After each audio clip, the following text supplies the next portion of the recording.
दोस्तों नमस्कार। Colonel Ajay, CEO Ajay astro money group first global astro finance digital channel से आपसे मुखातिब होता हूं। दोस्तों आज के एपिसोड में हम चर्चा करेंगे जीएम सरसों यानी जेनेटिक मॉडिफाइड सरसों, जिसे जीन संवर्धित भी कहते हैं, कि सुप्रीम कोर्ट से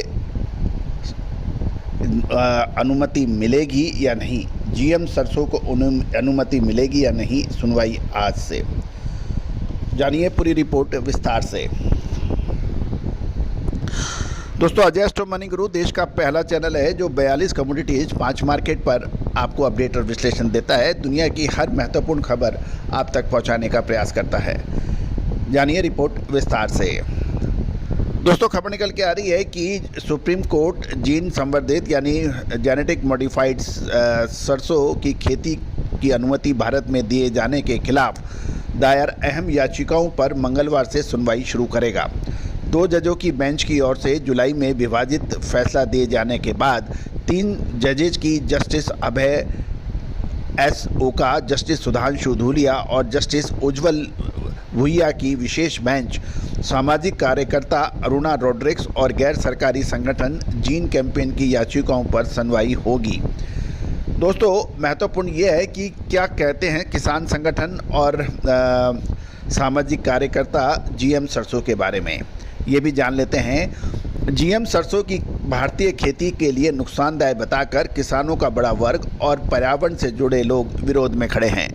खेती से जुड़े विशेषज्ञों का मानना है कि जीन संवर्धन से निकली क्रॉसब्रीड से देश की मौलिक बीजों और किस्मों का धीरे धीरे शरण और बाद में समाप्ति हो जाएगी। इससे क्वालिटी प्रभावित होगी और लॉन्ग टर्म स्वास्थ्य संबंधी चिंता बढ़ेगी और विदेशी दखल बढ़ेगा और जैव विविधता प्रभावित होने से नए प्रकार की खरपतवार पैदा हो सकती है। वहीं जीएम फसलों के में मौजूद जीन मिट्टी के लाभकारी कीड़ों और मधुमक्खियों को नुकसान पहुंचा सकने की क्षमता रखते हैं।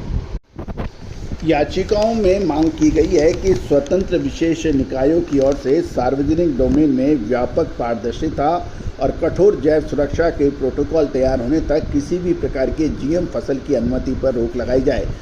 पर्यावरण मंत्रालय के जेनेटिक इंजीनियरिंग अप्रेजल कमेटी ने सरसों हाइब्रिड के 3 किस्मों को पर्यावरणीय रिलीज खुले वातावरण में परीक्षण और विकास की सशर्त मंजूरी दी थी।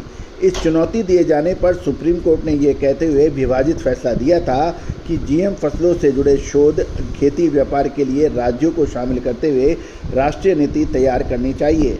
निर्णय प्रक्रिया में शामिल होने वाले विशेषज्ञों की साख व पिछले रिकॉर्ड का भी सत्यापन करना आवश्यक होगा। अब महत्वपूर्ण यह है कि जीएम सरसों क्यों आनी चाहिए और क्यों नहीं आनी चाहिए, इसके ऊपर विभाजित मत हैं। जीएम सरसों का लाने का मेन मकसद पैदावार बढ़ाना है। एक तरफ बढ़ती हुई जनसंख्या और खाद्य तेलों का ज़बरदस्त आयात, भारतीय विदेशी मुद्रा हमारी खर्च होती है, साथ साथ हम विदेशों पर निर्भर रहते हैं।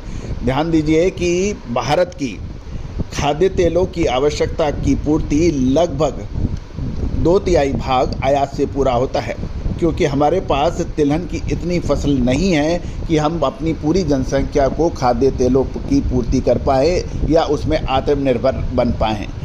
दूसरी ओर यदि हम अपनी सरसों जैसी महत्वपूर्ण फसलों को ये जेनेटिक मॉडिफाइड बीजों के माध्यम से यदि हम पैदावार बढ़ाने की कोशिश करेंगे तो इससे दीर्घकालीन दुष्प्रभाव होंगे और इसकी जो क्वालिटी और स्वास्थ्य के ऊपर इसमें खिलवाड़ होगा।